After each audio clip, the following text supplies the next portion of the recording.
Hello.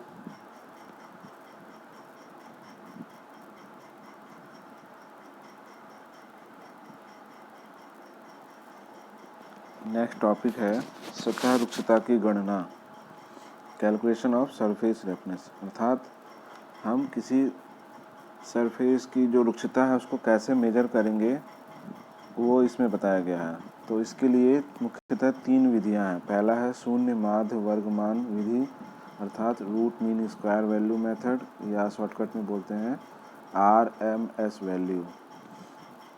दूसरा है केंद्र रेखा औसत विधि, सेंटर लाइन एवरेज मेथड, और CLA वैल्यू मेथड। या तीसरा मेथड है 10 बिंदु की ऊंचाई विधि, अर्थात 10 पॉइंट्स हाइट मेथड। आइए हम पहला मेथड पढ़ते हैं। पहला मेथड है शून्य माध्य वर्ग मान विधि, अर्थात RMS वैल्यू। इसमें क्या होता है, इसमें एक पर्टिकुलर लंबाई को n बराबर भागों में विभाजित कर लेते हैं और फिर उसमें जो माध्य रेखा होती है वहाँ से कोटियों के ऊंचाइयों का वैल्यू निकाल लेते हैं और फिर निम्न फार्मूले से औसत वैल्यू निकाल लेते हैं। और फार्मूला है √H1 square plus H2 square plus H3 square dash dash dash HN square upon L। बहुत आसान मेथड है, बस फार्मूले में वैल्यू पुट करनी है और ये सारी हाइट से निकालनी होती है। दूसरा है केंद्र रेखा औसत विधि, यानी कि CLA वैल्यू मेथड। यह विधि शून्य RMS वैल्यू की अपेक्षा अधिक प्रयुक्त होती है तथा अधिक आसान होती है। इसमें हाइट की बजाय एरिया कंसीडर किया जाता है।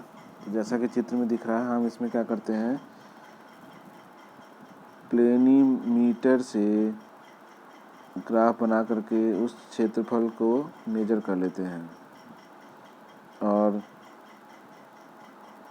निम्न फार्मूले में उसका मान रख करके औसत रुक्षता वैल्यू निकाल लेते हैं। और CLA मान बराबर होता है A1 plus A2 plus A3 plus A4 dash dash dash AN upon L, अर्थात summation of all area upon length. तीसरा मेथड है 10 बिंदु की ऊंचाई विधि। इसमें क्या करते हैं, जो हम एक पर्टिकुलर सैम्पलिंग लंबाई लेते हैं उसमें 5 अधिकतम शिखर की तथा 5 न्यूनतम गहराई का वैल्यू मेजर कर लेते हैं और फिर एक फार्मूले से उसके औसत मान का वैल्यू निकाल लेते हैं। फार्मूला होता है 1/5 ब्रैकेट में समेशन ऑफ, यानी कि 5 अधिकतम ऊंचाई के शिखर का योग माइनस 5 न्यूनतम गहराई के शिखर का योग।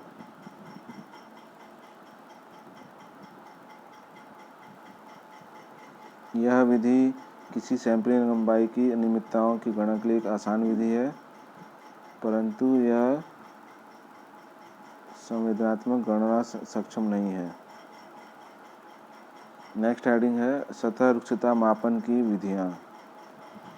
सतह रुक्षता मापन की विधियों को 2 वर्गों में बांटा गया है। पहला है तुलनात्मक विधि, दूसरा है परिमाणात्मक विधि। एक क्वांटिटेटिव और एक कंपैरेटिव विधि। तुलनात्मक विधि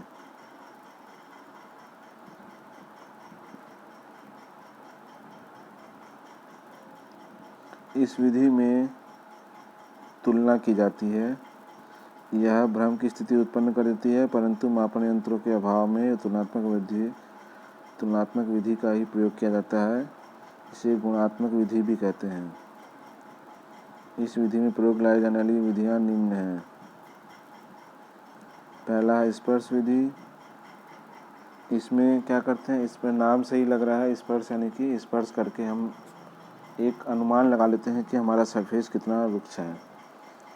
इस विधि में सतह की रुक्षता सतह को स्पर्श कर आभास की जाती है इस विधि में दो सतहों की तुलना कर यह ज्ञात किया जाता है कि कौन सी सतह कम रुक्ष है। इस विधि में अंगुली को 2.5 से 5 सेंटीमीटर प्रति सेकंड चलाकर 0.12 मिलीमीटर की अनियमितता तक का अनुमान लगाया जा सकता है।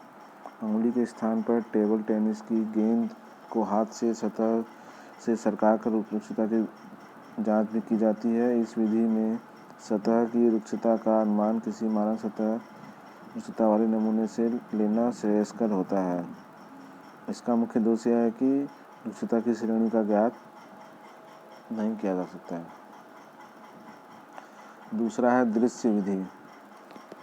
इस विधि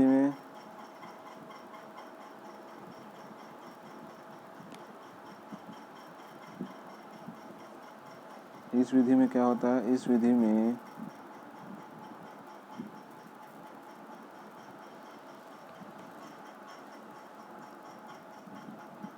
सामान्य परिस्थिति में खुरदरी सतहों को देखकर ही रुक्षता का अनुमान लगाया जा सकता है, परंतु उच्च परिष्करण की सतह को देख करके अनुमान लगाना कठिन होता है। यह निरीक्षण सतह पर डाली गई प्रकाश की तीव्रता तथा तरंगदैर्घ्य पर निर्भर करता है। चूँकि उभरी हुई सतहों से अधिक प्रकाश परिवर्तित होता है, जबकि कम उभरी सतह से कम प्रकाश परिवर्तित होता है, अतः सतहों की अनियमितता का अनुमान लगाया जाता है। इस विधि का दोष यह है कि एक ही सतह के लिए अलग अलग प्रेक्षकों द्वारा रुक्षता का अनुमान अलग अलग हो सकता है। खरोंच विधि। इस विधि में किसी मृदु पदार्थ जैसे शीशा, प्लास्टिक, बेबिट को रुक्ष सतह पर रगड़ा जाता है। इसके फलस्वरूप मृदु सतह पर रुक्ष सतह पर उभरे खरोंच के निशान बन जाते हैं, जिन्हें देखकर रुक्षता का अनुमान लगाया जा सकता है। नेक्स्ट विधि है, चौथी विधि है परावर्तन विधि। यह प्रकाश के परावर्तन पर निर्भर करती है। यदि हम किसी परिष्कृत सतह पर प्रकाश आपतित करें तो वह परावर्तन के नियम के अनुसार परावर्तित हो जाता है, अर्थात किसी कोण पर परावर्तित प्रकाश की तीव्रता आपतन प्रकाश की तीव्रता के बराबर होती है। परंतु यदि प्रकाश की किरण किसी रुक्ष सतह पर आपतित होती है, तब इस स्थिति में प्रकाश का परावर्तन विभिन्न कोणों पर होता है, जैसा कि हमें फिगर में दिखाई दे रहा है। विभिन्न परावर्तन कोण पर प्रकाश की तीव्रता को अर्धचालक युक्ति फोटोमीटर द्वारा ज्ञात कर तीव्रता तथा कोण के मध्य एक ग्राफ प्राप्त कर लिया जाता है और उससे सतह की रुक्षता का अनुमान लगाया जा सकता है। नेक्स्ट विधि है सतह फोटोग्राफी विधि। इस विधि में सतह पर विभिन्न कोणों से प्रकाश आपतित कर उनके चित्र खींचे जाते हैं। यदि सतह पर ऊर्ध्वाधर प्रकाश आपतित होता है तो सतह की अनियमितताएं तथा खरोंचें काले धब्बों जैसे दिखाई देती हैं, परंतु चौरस या चमकदार प्रदर्शित होती हैं। परंतु प्रकाश के तिरछा आपतित होने पर स्थिति पूरी तरह विपरीत हो जाती है। इस प्रकार विभिन्न खींचे चित्रों की सहायता देखकर हम रुक्षता का अनुमान लगा लेते हैं। छठवां है सूक्ष्म व्यतिकरण मापी विधि या माइक्रो इंटरफेरोमीटर विधि। यह विधि व्यतिकरण के सिद्धांत पर आधारित होती है। इस विधि में निरीक्षण की जाने वाली सतह पर प्रकाशीय फ्लैट रखकर एक कोणीय प्रकाश प्रक्षेपित किया जाता है, जिसके फलस्वरूप किरणों के व्यतिकरण में दोषों की व्यतिकरण रेखाएं बन जाती हैं, जो काली तथा चमकीली पट्टियों के रूप में दिखाई देती हैं। इन पट्टियों का अवलोकन माइक्रोस्कोप से किया जाता है। सतहों की अनियमितता व्यतिकरण पट्टी के तरंगदैर्घ्य के रूप में प्रदर्शित होती है।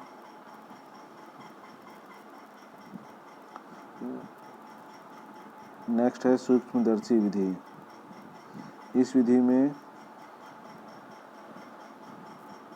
मानक सतह तथा कार्यखंड की एक साथ सूक्ष्मदर्शी द्वारा रुक्षता की तुलना कर मानक सतह की रुक्षता का अनुमान लगाया जाता है।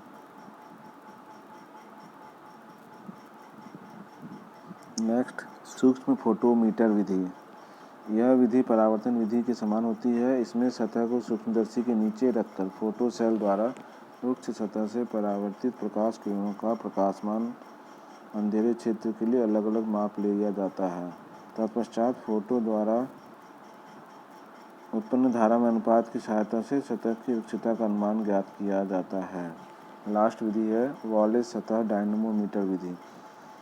वाले से एक प्रकार का घर्षण मीटर होता है जिसमें एक लोलक लगा होता है जिस पर बेयरिंग सतह एवं टेस्टिंग शूज कसे होते हैं। सतह की रुक्षता मापन हेतु टेस्टिंग शूज पर पूर्व निर्धारित स्प्रिंग बल लगाया जाता है तथा लोलक को ऊपर उठाकर छोड़ दिया जाता है, जिसके फलस्वरूप लोलक रुक्ष सतह को स्पर्श करते हुए दोलन करने लगता है।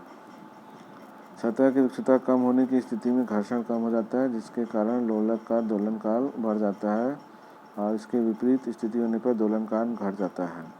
इस प्रकार लोलक के दोलनकाल की गणना कर सतह रुक्षता का ज्ञान किया जा सकता है। इस टॉपिक में बस इतना ही।